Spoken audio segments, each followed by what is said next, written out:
Bonsoir et bienvenue dans les réalisations de Fatchi, une émission au cœur des actions et réalisations du chef de l'État, Félix-Antoine Tshisekedi Tshilombo, concrétisée dans toute la République démocratique du Congo par des initiatives privées et publiques.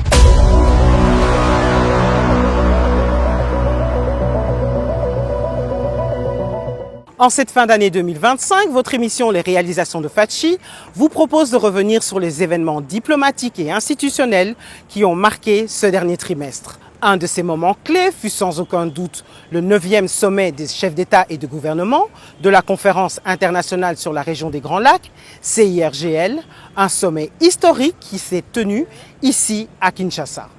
Placé sous le thème éloquent « Consolider la paix et la sécurité pour le développement durable dans la région des Grands Lacs », cette rencontre a également officialisé l'accession de la RDC à la tête de l'organisation. Désormais, le président de la République, Félix Tshisekedi, assure la nouvelle présidence régionale de la CIRGL pour une période de 2 ans.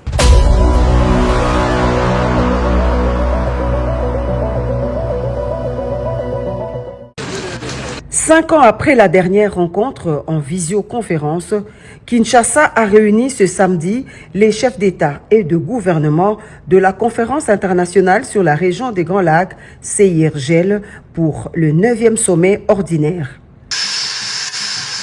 Les 4 chefs d'État arrivés ce samedi matin par l'aéroport international de Njili et par hélicoptère pour le président Denis Sassou Nguesso ont monté les marches du Palais du Peuple, cadre choisi pour abriter les travaux. C'est le chef de l'État Félix-Antoine Tshisekedi Tshilombo en personne qui a accueilli à tour de rôle chacun d'eux avant le sommet proprement dit. C'est sur le coup de midi que les chefs d'État et de gouvernement de la CIRGL ont fait leur entrée dans la salle du Congrès sous les ovations de l'assistance.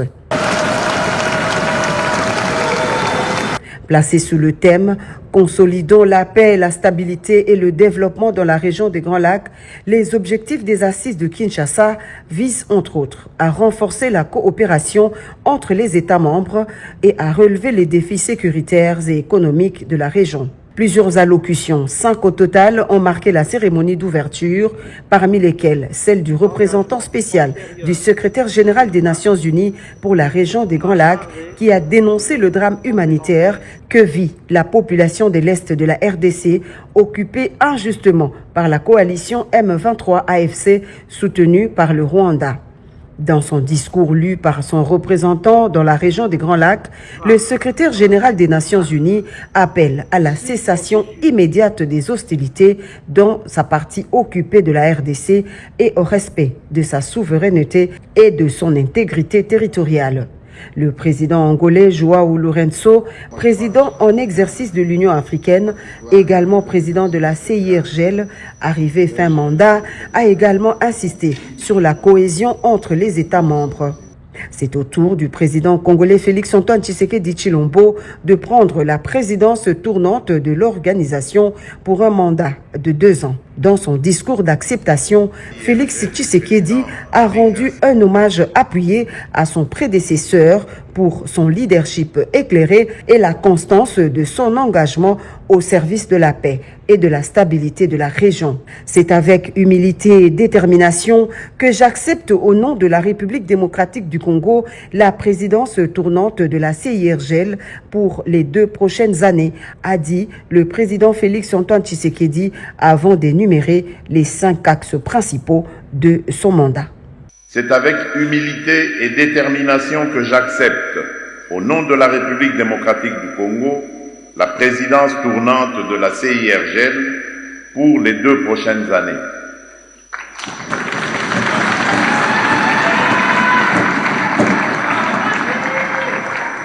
Cette confiance nous honore et nous oblige. J'exercerai cette responsabilité dans un esprit d'écoute, d'impartialité et d'efficacité, en comptant sur l'appui de l'ensemble de mes pairs et singulièrement sur celui de la Troïka. Notre région reste confrontée à des défis que nous connaissons trop bien. Notre mandat sera à cet effet un mandat de résultats, articulé autour de 5 priorités qui sont 1. la réforme institutionnelle de la CIRGL. 2.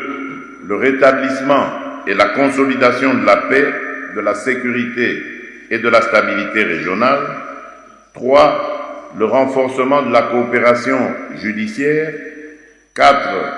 Le renforcement de la lutte contre l'exploitation et le commerce illicite des ressources naturelles au travers d'un programme effectif de traçabilité des minerais. 5. L'intégration économique régionale. Le nouveau patron de la CIRGL a rassuré à ses pairs de la région que son mandat sera intransigeant sur les principes souveraineté, intégrité territoriale, non-agression, refus de tout appui aux groupes armés et résolument ouvert au dialogue.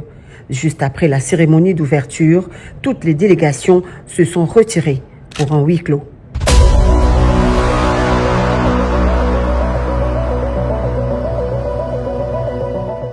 Poursuivons cette rétrospective avec un autre événement diplomatique de haute importance, la visite historique dans la capitale congolaise de son Altesse l'émir du Qatar, Sheikh Tamim bin Hamad Al Thani.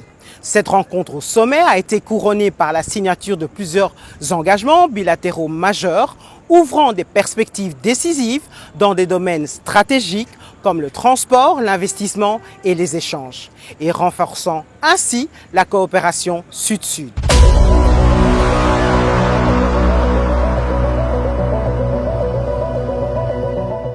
Essentiellement, l'échange entre nos deux chefs d'État ont porté sur les relations entre les deux États. Comme vous le savez, la République démocratique du Congo et l'État du Qatar ont des excellentes relations. Les relations bilatérales se portent au beau fixe et au passage, nous avons signé une série d'accords et de mémorandums d'accords d'entente entre les deux pays qui continueront à renforcer cette relation pour le futur. La signature des accords d'entente ont porté sur différents domaines, je vais vous en citer quelques-uns, la jeunesse et le sport, l'exemption de visa. Nous avons signé un accord d'entente de gestion des installations portuaires. Voilà, en général c'est ça, mais aussi nous avons signé un accord sur l'aide humanitaire. Par rapport à la situation au Nord Kivu. Comme promis, le Qatar avait déjà promis de soutenir la RDC dans ce sens-là et un accord a été signé et voilà, le soutien du Qatar est effectif dans la situation sécuritaire et humanitaire qui sévit dans la partie est de notre pays.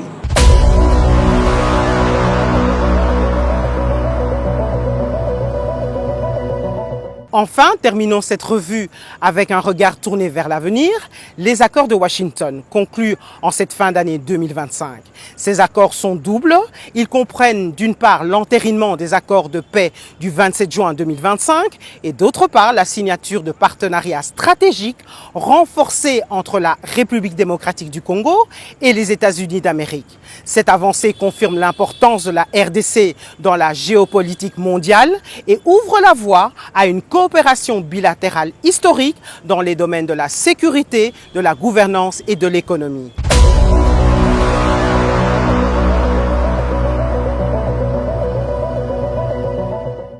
Accord de paix, République démocratique du Congo, Rwanda. L'heure est à la phase finale, celle de l'entérinement de cet accord, très attendu pour la paix durable dans l'Est de la RDC par les chefs d'État des deux pays à Washington, aux États-Unis d'Amérique. À l'invitation de son homologue américain Donald Trump, le président de la République Félix-Antoine Tshisekedi Tshilombo est arrivé aux premières heures de la journée de mercredi 3 décembre à Washington en compagnie de la distinguée première dame Denise Nyakero Tshisekedi.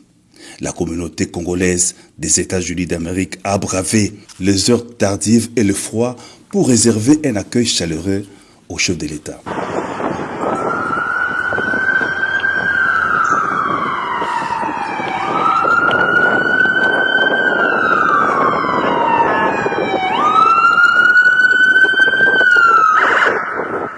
Le programme officiel prévoit une rencontre tripartite des présidents Donald Trump, Félix-Antoine Tshisekedi Tshilombo et Paul Kagame ce jeudi 4 décembre. La cérémonie se tiendra en présence notamment de chefs d'État ou de hauts représentants de l'Angola, du Burundi, du Kenya, du Qatar, du Togo, de l'Ouganda et des Émirats arabes unis. Depuis plusieurs mois, Washington s'est impliqué dans la recherche de voies et moyens de restauration de la paix et la stabilité dans l'Est de la République démocratique du Congo, extrêmement riche en minerais critiques. À Washington, le président de la République est venu apposer sa signature sous les bons auspices du président des États-Unis d'Amérique sur l'accord qui vise à mettre un terme à la guerre sanglante dans l'Est de la République démocratique du Congo et à sauvegarder la souveraineté et l'intégrité territoriale du pays.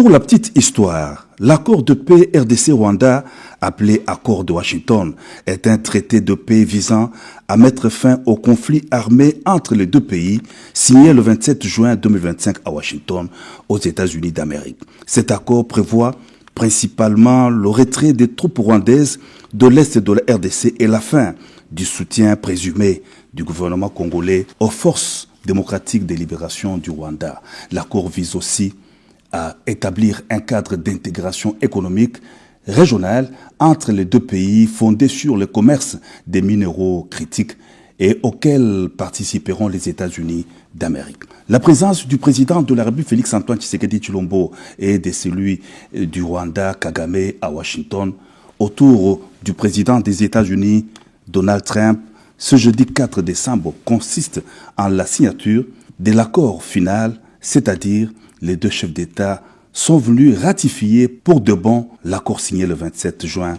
dernier. Tout a commencé par des audiences. Le président Trump devait recevoir ses deux homologues pour les échanges peu avant la signature de l'accord de paix. Le président de la République Félix-Antoine Tshisekedi Tshilombo est arrivé à la Maison-Blanche où il a été accueilli par le président Donald Trump pour une rencontre tripartite USA, RDC, Rwanda. Changement de décor. Les trois chefs d'État se sont ensuite retrouvés à l'Institut américain de la paix où l'on a noté la présence des autres dirigeants africains, de l'Angola, du Burundi, du Kenya et des hauts représentants de l'Ouganda, du Qatar, des Émirats arabes unis et de la Commission de l'Union africaine. Le président des États-Unis d'Amérique a souhaité la bienvenue à ses hôtes. Il a salué les efforts fournis et l'implication des présidents de la RDC et du Rwanda pour la conclusion de l'accord de Washington. Cet accord qui permettra d'autres façons de vivre pour leur peuple, a dit le président américain avant d'inviter ses homologues du Rwanda et de la République démocratique du Congo à prendre la parole. Le président Félix-Antoine Tshisekedi Tshilombo a, au nom du peuple congolais, exprimé la profonde gratitude et la reconnaissance au président des États-Unis d'Amérique pour son implication dans la paix et le rapprochement des deux pays. Pour le chef de l'État, l'événement de ces jours constitue le début d'un nouveau chemin pour la paix et la prospérité grâce aux accords de Washington. Les accords de Washington ne sont pas un texte de plus. Ils constituent un tournant. Ils rassemblent dans une architecture cohérente la déclaration de principe, l'accord de paix et le cadre d'intégration économique régionale pour offrir au peuple de la région une perspective nouvelle, celle de sortir enfin du cycle des violences, des déplacements forcés, de la méfiance et de la défiance, afin d'entrer dans une ère de bon voisinage, de coopération et de prospérité partagée. Pour ceux qui la concernent, la République démocratique du Congo prend ici l'engagement solennel de mettre en œuvre en toute sincérité l'ensemble des obligations qui découlent de ces accords. Nous le ferons avec sérieux, avec rigueur et avec le souci constant de la paix, de la sécurité de nos populations, de l'unité et de l'intégrité de notre territoire. Nous espérons qu'avec le même sérieux que la République du Rwanda respectera, elle aussi, pleinement la lettre et l'esprit des engagements pris ici à Washington. Notre main est tendue pour une coopération apaisée, fondée sur le respect mutuel, la non-ingérence et la lutte commune contre les groupes armés, la fin de tout soutien à des forces négatives et l'ouverture de perspectives économiques équitables au bénéfice de nos deux peuples. Les allocutions des circonstances terminées, les trois chefs d'État des États-Unis, de la RDC et du Rwanda ont signé tour à tour les textes de l'accord de paix. C'est désormais chose effective. L'accord de paix République démocratique du Congo-Rwanda vient d'être signé et devra être scrupuleusement respecté pour mettre définitivement un terme au conflit armé, à l'agression, à l'occupation dans le nord et le sud Kivu qui a causé des millions de morts, comme l'a toujours déploré et dénoncé le président de la République Félix Antoine Tshisekedi Tshilombo. Que vive à jamais la paix dans l'est de la République démocratique du Congo.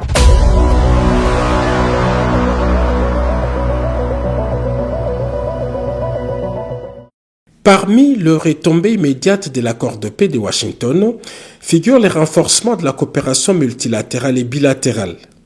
Dans un format trilatéral, les États-Unis d'Amérique, la République démocratique du Congo et le Rwanda ont signé l'accord d'intégration économique régionale. The Regional Economic Integration Framework, REEF, is a groundbreaking bilateral initiative that unlocks the vast economic potential of the Great Lakes region. As the Secretary noted, the REEF provides a roadmap to a future where the DRC, Rwanda, and neighboring countries are knit together by commerce, not by conflict. Avec les États-Unis d'Amérique, la RDC a renforcé sa coopération stratégique dans plusieurs domaines. Comme vous le savez, aujourd'hui, nos chefs d'État respectifs ont signé d'abord une déclaration qui englobe trois instruments, la déclaration de principe, l'accord de paix entre le Rwanda et la République démocratique du Congo, mais aussi l'accord d'intégration économique régionale. Et donc c'est cet accord que nous avons d'abord signé dans un format trilatéral avec donc le représentant des États-Unis d'Amérique, à savoir le secrétaire d'État M. Rubio, moi-même pour la République démocratique du Congo et notre homologue du Rwanda. Et au-delà de cela, nous avons aussi eu l'occasion de signer deux accords bilatéraux, donc entre la République démocratique du Congo et les États-Unis d'Amérique. Un premier qui se penche sur un partenariat stratégique qui couvre une panoplie de domaines, y compris des domaines économiques. Mais nous avons aussi signé un mémorandum d'entente sur le renforcement de la coopération et des échanges entre les deux pays dans le domaine de la défense. Donc deux instruments supplémentaires qui montrent à quel point aussi l'investissement des États-Unis d'Amérique dans la région des Grands Lacs ne se limite pas à la région, mais aussi à une dimension bilatérale très importante sur laquelle nous allons capitaliser et nous savons qu'il va aussi renforcer nos liens et notre relation avec les États-Unis d'Amérique dans cette période très critique. Merci beaucoup. Merci. Après plusieurs décennies de guerre, la RDC s'attend à vivre une nouvelle ère de prospérité partagée. Les premières impressions, c'est que c'est un jour historique, avec beaucoup de solennité, comme vous l'avez vu. Et comme le chef de l'État lui-même l'a dit, que c'est un jour qui marque un tournant décisif. Mais bien sûr, à condition que chacun respecte les engagements qui sont pris. Cette condition-là, elle est très importante. Les textes qui ont été signés aujourd'hui ont réaffirmé la souveraineté de la RDC et ont réaffirmé le principe que tout ce qui a été convenu, toutes ces intentions ne seront appliquées qu'après le retrait des troupes étrangères, après le retrait des troupes rwandaises. Cela a été très bien dit. Et je crois que le président Donald Trump, à la question qui lui a été posée aussi, a été très clair là-dessus. C'est ce qui va se passer. Et donc c'est un grand jour pour nous. Cependant, il y a encore beaucoup de travail à faire. Le travail continue. Je ne crois pas qu'un conflit aussi compliqué, qui a duré autant d'années, c'est quelque chose qui va se résoudre en un coup de bâton magique. C'est un processus. Et le processus est très avancé, il tend à sa fin maintenant. Parce que maintenant, comme nous l'avons signé, les partis se sont engagés à respecter la souveraineté de chaque pays. Nous nous sommes engagés à ce que ces partis-là, ces troupes étrangères quittent le sol congolais. Ce n'est qu'après tout ça que nous aurons notre intégration régionale et nous pourrons construire réellement la paix Et bien sûr, la justice devra être faite pour tous ces millions de morts, pour tous ces millions de victimes. Tout ça est consacré dans les textes qui ont été signés. C'est un moment historique, vous l'avez si bien dit. Et en ma qualité de président de l'Assemblée nationale, je voudrais saluer la validation de cet accord par les deux chefs de l'État, son Excellence Félix Antoine Tshisekedi Tshilombo, président de la République démocratique du Congo, et le président Paul Kagame du Rwanda. L'acte qu'ils viennent de poser aujourd'hui est à saluer parce qu'il va dans le sens à renforcer la recherche de la paix, d'une paix durable et d'une stabilité réelle à l'est de notre pays et dans la région des Grands Lacs. Et en tant que représentants du peuple, nous avons le devoir d'accompagner cet accord en toute lucidité, dans la vigilance, mais bien sûr en s'assurant qu'il va dans le sens à apporter une solution à la souffrance de nos compatriotes qui vivent dans cette partie de la République. La paix n'est pas un événement, c'est un chemin. C'est un chemin qui nécessite beaucoup de transparence dans la mise en œuvre des engagements pris. Mais comme le chef de l'État vient de le rappeler ici, il est important que cette paix que nous voulons passe tout d'abord par la sécurisation de nos populations à l'Est et par le respect strict de notre souveraineté nationale et de l'intégrité territoriale de notre pays. C'est un processus aussi qui nécessite le rétablissement de la confiance entre nos deux pays, entre nos deux chefs d'État. Et l'Assemblée nationale ne peut que s'engager, rester engagée aux côtés des autres institutions de la République pour s'assurer que cet accord va dans le sens à garantir l'intérêt du Congo, mais aussi à apporter une solution définitive aux souffrances de nos compatriotes à l'Est. C'est avec donc beaucoup d'espoir, mais nous devons demeurer vigilants, que nous avons assisté à cet événement historique et nous devons avancer avec beaucoup de détermination parce que nos populations le méritent bien.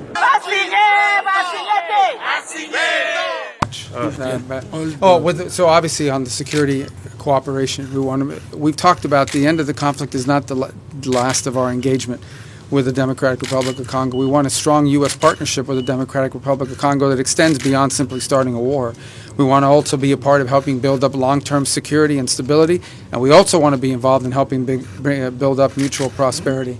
We want the Democratic Republic of Congo to be a rich and prosperous country, and we want to do it in partnership with them in a way that's mutually beneficial. And that's what we hope to build on today, but obviously it starts with security. Well, we have an agreement, and now the agreement has to be lived up to. Now the agreement has to be implemented. You can sign papers, you can sign documents, but you have to comply. Like any war, like any conflict, there's going to be ups and downs, and there's going to be stops and starts, and there are going to be days where we wish progress was faster than it was. We're living through that now in Gaza. We've lived through it in other places. But we now have a commitment at the highest levels of both governments from their heads of state on very specific things that will happen. Now we have to make sure those things happen, and we'll be engaged every step of the way. Okay, thank you.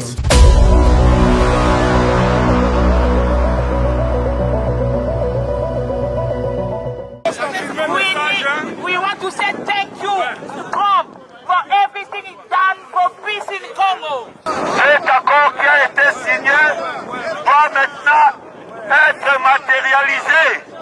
Et la matérialisation de l'accord demande l'assistance du peuple congolais d'accompagner le président de la République.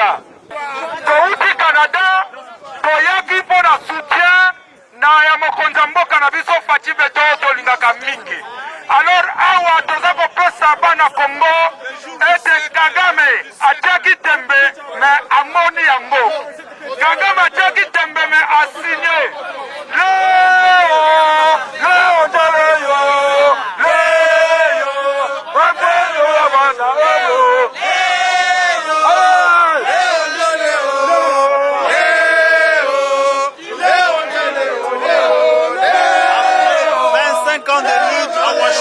Aujourd'hui, nous célébrons la victoire du Congo qui amène à la paix et la paix.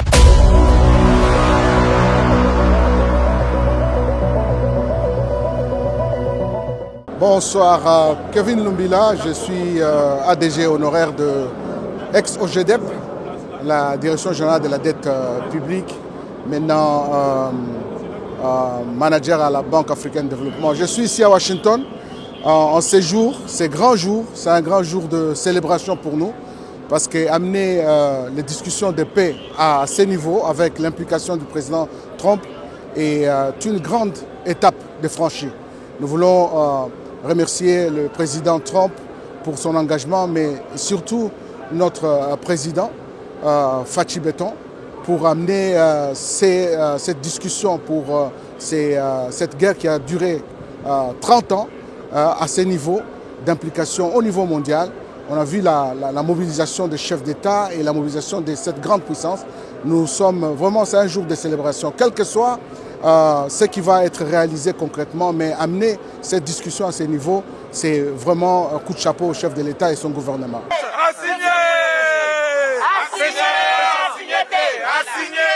Bon, c'était un événement historique, on était là présents et c'est vraiment, comme j'ai dit, un événement historique pour emmener la paix dans notre pays. Cette guerre avait trop duré, les gens en avaient marre. Une initiative comme ça des présidents de cette région vraiment va emmener beaucoup de prospérité et puis j'espère pour l'avenir des jeunes et puis l'avenir du pays. Tous les présidents ont fait leurs remarques que c'était une très bonne initiative et espérons qu'on va voir sa fruition.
En définitive, tous ces faits marquent un tournant majeur pour la RDC, confirmant son ascension dans le concert des nations et son rôle incontournable sur la scène internationale sous l'impulsion du chef de l'État.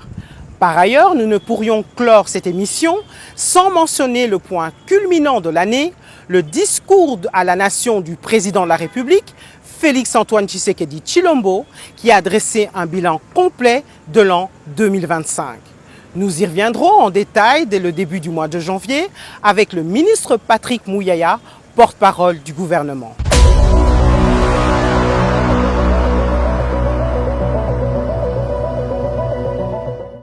Choisissons un Congo qui n'attend plus, mais qui avance en paix, en justice et en solidarité. C'est dans cet esprit que je réaffirme devant vous et devant la nation ma détermination indéfectible à continuer à servir la République démocratique du Congo, à protéger l'intégrité de son territoire, à défendre la dignité de son peuple et à ouvrir pour nos enfants un avenir de paix et d'espérance. Je voudrais, pour conclure, adresser cette prière à toute la nation congolaise. Les ténèbres ne régneront pas toujours.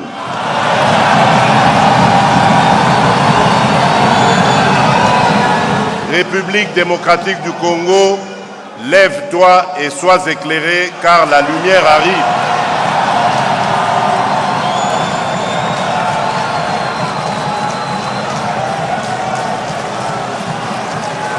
Vive la République démocratique du Congo.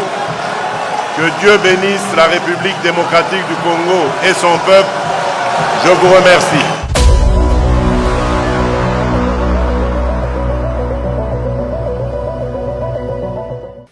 Je réponds au nom de Pierre Diomi Mawessa Junior. Je suis médecin ici de famille et puis urgentiste de spécialisation. Ça fait pratiquement 15 ans que je suis médecin ici.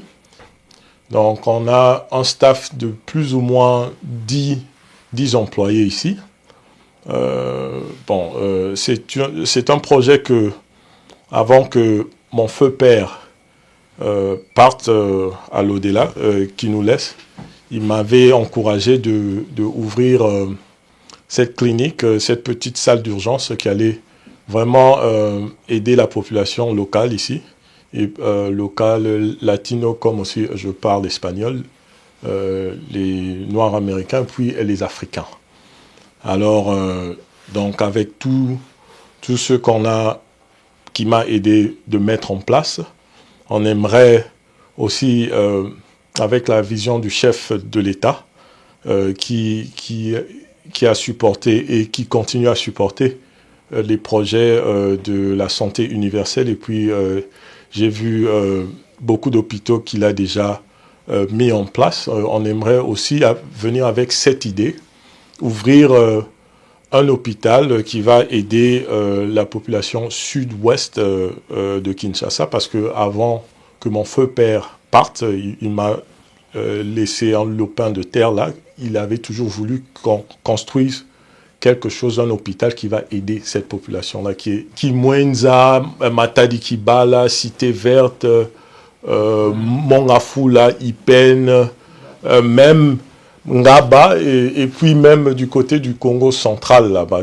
ils vont commencer à venir, parce que moi je suis urgentiste, c'est comme j'ai dit, donc tout ce qui est trauma, tout ce qui est les premiers soins d'urgence, je suis spécialiste en ça. Donc on aimerait faire un truc, c'est un peu ambitieux, mais de cette envergure pour vraiment aider la population. Le soutien que j'aimerais, que j'attends des autorités locales et puis inclus du chef de l'État, c'est vraiment un accompagnement, des facilitations et puis aussi un financement, de nous aider à financer ce projet-là et puis à le réaliser. Parce que c'est un projet qui va marquer cette population-là qui est démunie. Et puis ça va aussi garder l'image de mon feu père qui fut le premier doyen de la faculté de médecine. Et il fut un enseignant en médecine. Il a beaucoup d'élèves qui sont même, il y a d'autres qui sont vivants, qui peuvent témoigner de la personne qu'il était. Il était vraiment passionné à l'éducation de la médecine et puis à servir la population qui est démunie. Et c'est un héritage qui m'a laissé, cette passion-là de pouvoir traiter les gens et puis sauver des vies.